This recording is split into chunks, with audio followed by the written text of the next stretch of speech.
Hello ഞങ്ങൾ ഇവിടെ hello എന്നാ ഓക്കെ. അപ്പം ഞങ്ങൾ ഇന്ന് പറശ്ശിനിക്കടവ് മുത്തപ്പനെ കാണാൻ വന്നേക്കുവാണ്. കാലും കയ്യും കഴുകിക്കൊണ്ടിരിക്കുവാണ് അമ്പലത്തിൻ്റെ ഉള്ളിലോട്ട് കയറാൻ. അതെ, ഞങ്ങൾ മടുത്ത് ക്ഷീണിച്ച് വരുമായതുകൊണ്ട് ഇച്ചിരി നേരം ഇവിടെ ഇരുന്നിട്ടേ പോകണുള്ളൂ. അച്ഛൻ അവിടെ അതാ കാല് കഴുകി ഒക്കെ നോക്കിക്കൊണ്ടിരിപ്പുണ്ട്. ഇവിടെ നല്ല കാറ്റും ഇതൊക്കെയല്ലേ, പുഴയായോണ്ട്. അത് തന്നെ, എന്താ സുഖം. കഥകൾ പറയുമായിരുന്നു. അതെ, അവിടെ എന്നാ ഇവിടെ ഫോട്ടോ എടുക്കരുത് അങ്ങനെ എന്തൊക്കെ എഴുതി വെച്ചിട്ടുണ്ട്. അത് ഉള്ളിലാവാ. ഉള്ളിലുള്ള പുറത്തല്ല, ഉള്ളിൽ കയറുമ്പോൾ. അതുകൊണ്ട് ഉള്ളിലെ സംഭവങ്ങളൊന്നും എടുക്കാൻ പറ്റിയല്ല. നിന്ന് തിരിയാനുള്ള സ്ഥലം കാണുകയല്ല മിക്കവാറും. ഇനിയും തൊഴുതിട്ട് ഇറങ്ങുമ്പോൾ അല്ലേ? അതെ, തൊഴുന്നിട്ട് ഇറങ്ങുമ്പോൾ ഉള്ള പുറത്തെ വിശേഷങ്ങൾ അത് കാണാം. ഇത് അവിടെ ബോട്ട് സംവിധാനമൊക്കെയാണ്, നമുക്ക് കയറാം, കറങ്ങി അടിച്ചിട്ട് വരാം. പക്ഷെ കയറിയില്ല. എനിക്ക് ചെറിയൊരു ഭയം, അതുകൊണ്ട് ഞങ്ങൾ കയറിയില്ല. തൊഴുതിട്ട് ഇറങ്ങിയില്ലേ നമ്മളിതാ തൊഴുതിട്ട് ഇറങ്ങിയിട്ട് കുറേ ബുക്കുകളൊക്കെ വെച്ച സ്ഥലത്ത് പിന്നെ നടന്ന് കുറേ ബുക്ക് കണ്ടപ്പോൾ ചുമ്മാ നോക്കിക്കൊണ്ടിരിക്കുവാണ്. നാടൻ പാട്ടൊക്കെ പാടാൻ അറിയത്തില്ല, അതുകൊണ്ട് എടുത്തില്ല. അതെ, നാടൻ പാട്ട് എടുത്തില്ല. അപ്പുറത്തിരിക്കുന്ന ഒരു നാമജപത്തിൻ്റെ ബുക്കാണ് ഞങ്ങൾ മേടിച്ചത്. അതുകൊണ്ട് പ്രസാദം കഴിക്കാൻ വേണ്ടിയിട്ട് അപ്പുറത്തോട്ട് വരുവാണ് ഇനി.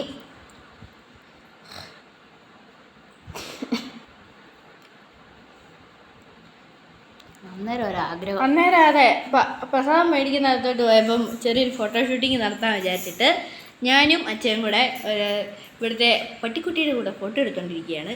യഥാർത്ഥ പട്ടിയുടെ കൂടെ എടുക്കാൻ പറ്റുന്നില്ല, ഇങ്ങനെയുള്ളവൻ്റെ കൂടെയെങ്കിലും നിന്ന് എടുക്കാമെന്ന് വിചാരിച്ചു. അടുത്ത പ്രസാദം എന്നതാ? പയറും തേങ്ങ കൂട്ടും. ചായ നമുക്ക് ചായ ഒന്നും വേണ്ട. ഞാൻ പയറും തേങ്ങാക്കുത്തും ഓമനമ്മേ ഞാനും കൂടെ കയറി മേടിച്ചുകൊണ്ട് വന്ന് ഞങ്ങൾ 4 പേരും കൂടെ പുറത്തു നിന്നു. ആളായോണ്ടേ. അതെ, 2 പേരും കൂടെ ആ സ്ഥലത്ത് കയറി ഇരുന്ന് കഴിക്കാൻ പറ്റുമെങ്കിൽ കയറിക്കോട്ടെ, കഴിച്ചോട്ടെ.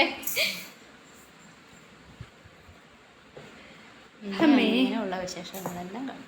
അതെ, ഇനി ഞങ്ങൾ കൂടുതൽ ഇങ്ങനെ പറഞ്ഞ് ബോറാക്കുന്നില്ല. അപ്പോൾ തൽക്കാലത്തെ നിങ്ങൾ ഇതൊക്കെ കാണുക.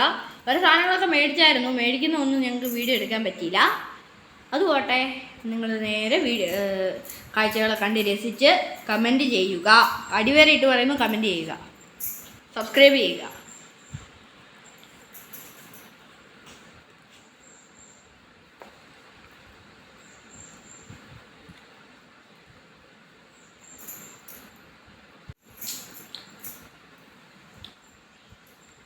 ഒറ്റയ്ക്ക് ബാസ്കറ്റ് ബോൾ കളിക്കാൻ വേണ്ടിയിട്ടുള്ള സംഭവമാണ്. ഞാൻ എടുത്തില്ല, നാണക്കേടായി പോയി അത് എടുത്തപ്പോൾ. എന്നാ ആദ്യം പിടികിട്ടിയില്ല, പിന്നെ പിടികിട്ടി. ഞാൻ പിന്നെ അവിടെ വെച്ചിട്ട് വന്നു. ഇത് ഞാൻ ഒരു വിമാനത്തിൻ്റെ ഒരു റിമോട്ട് കൺട്രോൾ വിമാനം പിടിച്ചു നോക്കി 300 രൂപ എന്ന വില കണ്ട് ഞെട്ടി തിരിച്ചു വെക്കുന്ന കാഴ്ചയാണ് കണ്ടുകൊണ്ടിരുന്നത്. പിന്നെ ഒരു പൂച്ചക്കുട്ടീനെ കളിപ്പിച്ചു. യഥാർത്ഥമല്ല, ബാവ.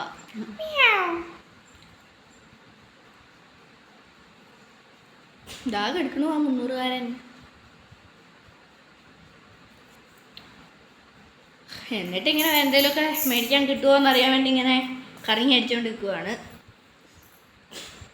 എല്ലാം പിള്ളേർക്കുള്ള, എനിക്ക് പറ്റിയൊന്നും കിട്ടുന്നില്ല. ഇത്രയും വലുതായില്ലേ ബാബനിയ? എന്നാലും അവിടം വരെ പോയിട്ട് എന്തെങ്കിലും മേടിക്കാതെ, ഇവിടം വരെ വന്നിട്ട് എന്തെങ്കിലും മേടിക്കാതെ ശരിയല്ലല്ലോ. മേടിച്ചല്ലോ തലയിലിടുന്നതും. ഇപ്പം കണ്ടില്ലേ ഒരു ക്ലിപ്പ്, അത് ഞാൻ മേടിച്ച കേട്ടോ. പിന്നെ ഇതൊരു പൂജാക്കട. അപ്പുറത്തൊരു കൃഷ്ണനുണ്ട്. കുറേ പേരല്ല, ഒരു കൃഷ്ണൻ, കുറേ പേര്. ഓക്കെ, കുരങ്ങുണ്ട്.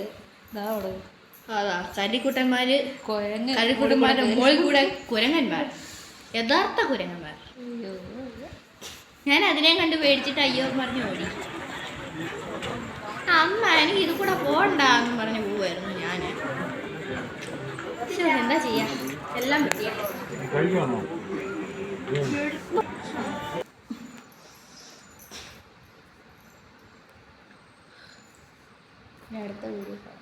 അതെ, ഇനിയിപ്പോൾ ഇത്രത്തൊക്കെ തന്നെ ഉള്ളൂ. ഞങ്ങളിതാ പടി കയറി തിരിച്ചു പോവാണ്.